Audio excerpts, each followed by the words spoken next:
HOA Karen destroyed community bulletin, fined 100K and forced to replace it. The moment Karen strutted into Maplewood's community meeting, you could feel the air thicken, like someone had flipped a switch from calm to chaos. Her heels clicked like gunshots on the hardwood floor, and her smirk screamed she was about to ruin someone's day. By the end of the night, she'd done worse as she'd torn the heart out of our neighborhood. I'm Jake, a single dad who moved to Maplewood 2 years ago, hoping for a quiet place to raise my daughter. Lily, our little suburb, was a postcard of picket fences, kids on bikes, and a community bulletin board in the park where we shared everything: bake sale flyers, lost dog posters, even love notes from secret admirers. That board wasn't just wood and cork, it was our glue, our voice.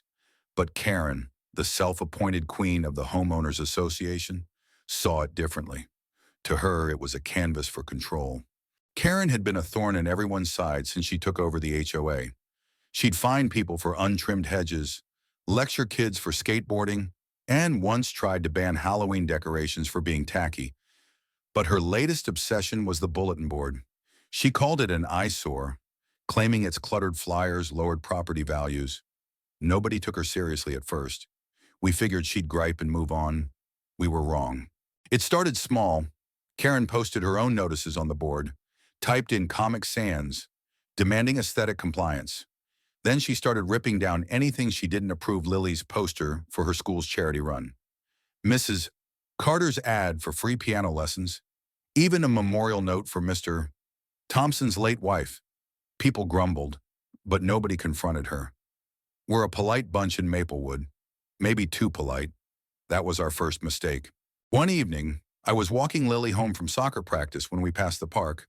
The bulletin board was covered in new signs, all Karens, announcing a mandatory HOA meeting to discuss community standards. Lily, all of 10 years old, rolled her eyes. Why does she hate fun? Dad. I chuckled, but something about those signs felt like a declaration of war. I should have known Karen was just warming up. The tension simmered at the next HOA meeting.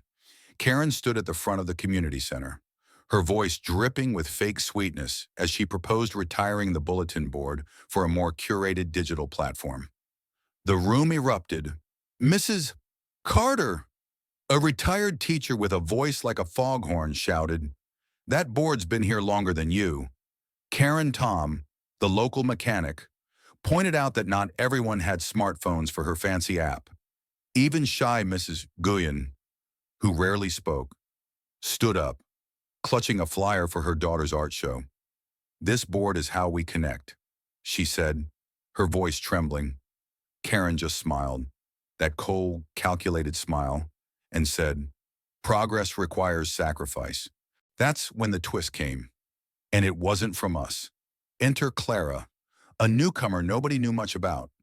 She'd moved into the old Miller house a month ago, kept to herself, and hadn't attended a single HOA meeting until now.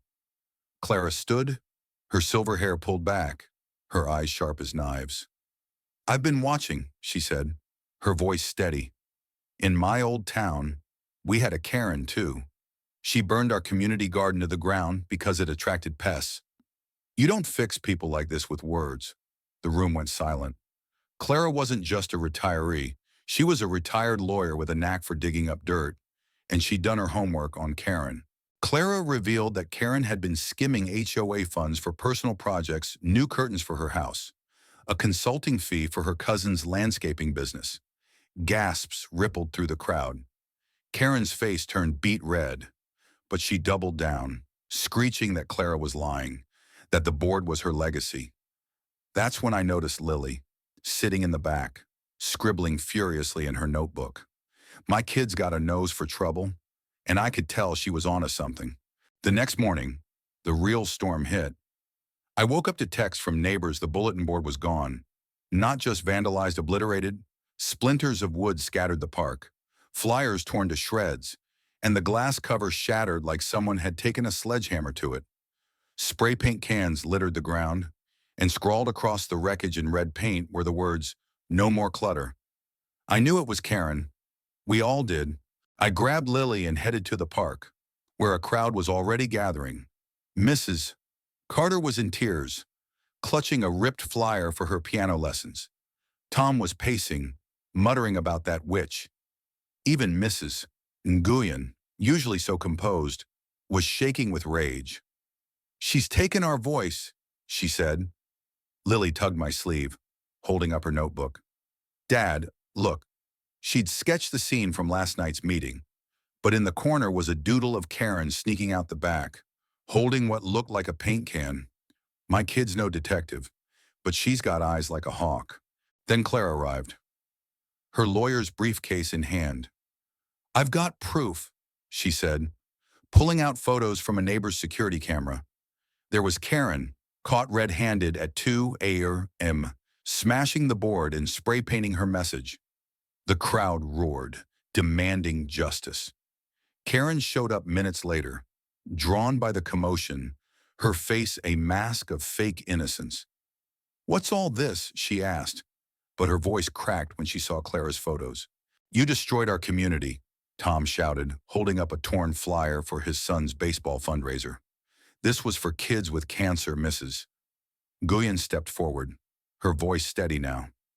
"You fined my daughter for her art show flyer, then ruined the board she used to share her dreams." Even Lily piped up, her voice small but fierce. "You tore up my charity run poster." "That was for sick kids," Karen stammered, trying to spin some excuse about cleaning up.